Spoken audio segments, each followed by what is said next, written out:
Alright, part 2 of the video. Oil pan's out, obviously, differential's out. This only took me about 2.5 hours, and I did get a helper to help pull the passenger side axle out while I'm taking one, the diff off, and then two, the oil pan, kind of. Anyways, I don't even know where to start. This is an absolute pain in the butt to do. The first thing that has to come out is the differential. That's, I guess, pretty simple. The breather has to come off because there's a transmission line that is going to get in the way of the top left diff bolt, which is this guy right here. But we'll see that when we get underneath. Otherwise, the other bolts are pretty accessible. You got to use a mixture of ratchets with breaker bars and your impact wrench, just because room's pretty tight under there still. There's this O-ring right here that seals it to the oil pan, the opposite side of this.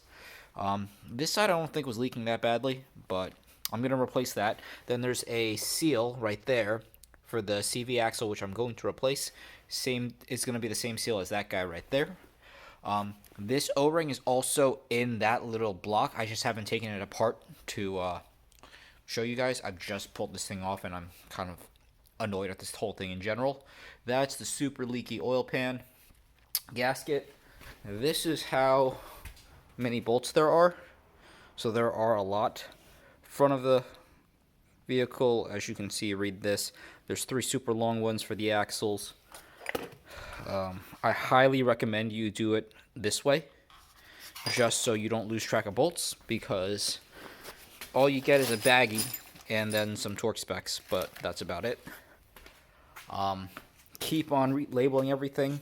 When you get the diff off, you got to take off the power steering pump for E12 Torx. Then you got to take off this idler pulley. You got to take off the 2 bottom ones, and then you also have to take off the pulley itself because it hides this guy right here. So these are E-Torx E12s, and then this is, I think, like a T50 Torx.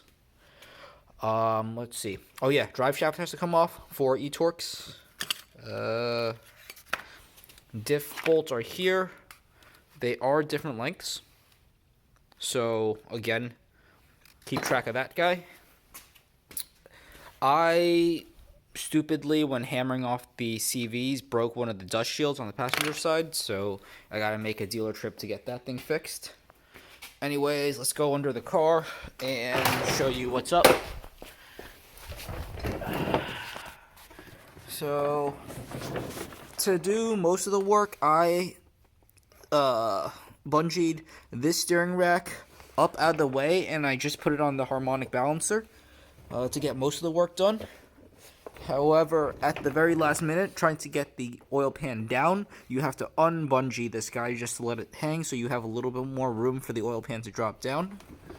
There are 2 half moons right here on the oil pan, so you kind of have to have that oil pan go forwards a little bit, drop the rear down, and then you can come backwards again, because once you start coming backwards, you get to clear the steering rack, and then you keep on going backwards because you need to get it all the way out to the driver's side to get this CV axle out of the way.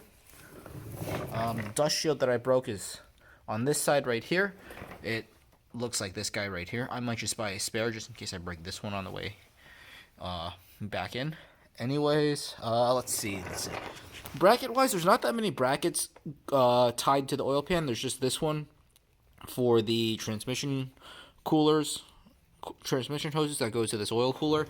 This is also the one. This is also the hose that blocks the the top left diff bolt, and you need to move that breather hose just so you can get this to have enough slack. Everything else is hanging, but that's about it, really. So it's not super complicated once your subframe is down.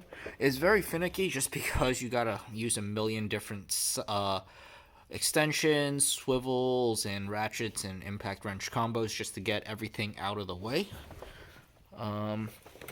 And yeah, so I guess there's not much more to cover on this one. So thank you guys for watching, and good luck with your project. Reassembly is going to be very similar to this. I guess let me cover reassembly real quick. The way I reassemble this is once I get everything cleaned off. I'm not using RTV. I don't think there's any joiners. Let me double check now. I guess I am lengthening this video just cause.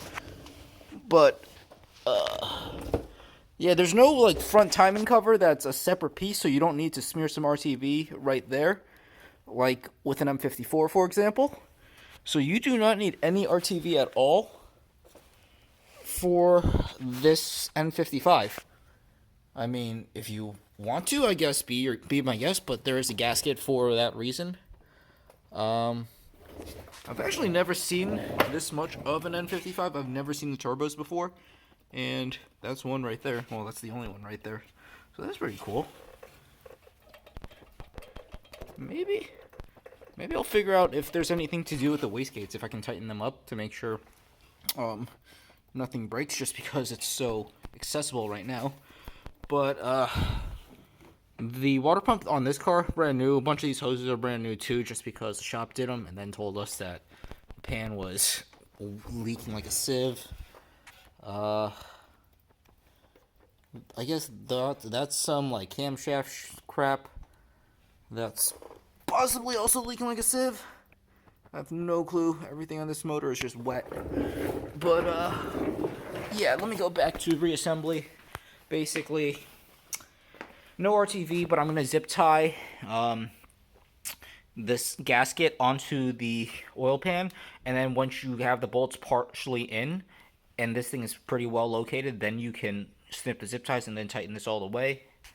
It's gonna be a pain in the butt trying to get the CV back in and then lift the whole oil pan in with the CV in, but we're gonna go with it anyways. This diff goes in next. Actually, no, then you reassemble your power steering pump, then you reassemble your idler pulleys and get all that crap done, and then you can put this guy in. Be careful, make sure those CVs are seated all the way. Then the subframe goes up, and Bob's your uncle, you're done. So again, super simplified. This is an awful job. I do not recommend anybody doing it. Just total out the car, because I absolutely hate this thing. Anyways, thank you guys for watching. Finally, like and subscribe. Ask questions in the comments section if you have any. Thanks.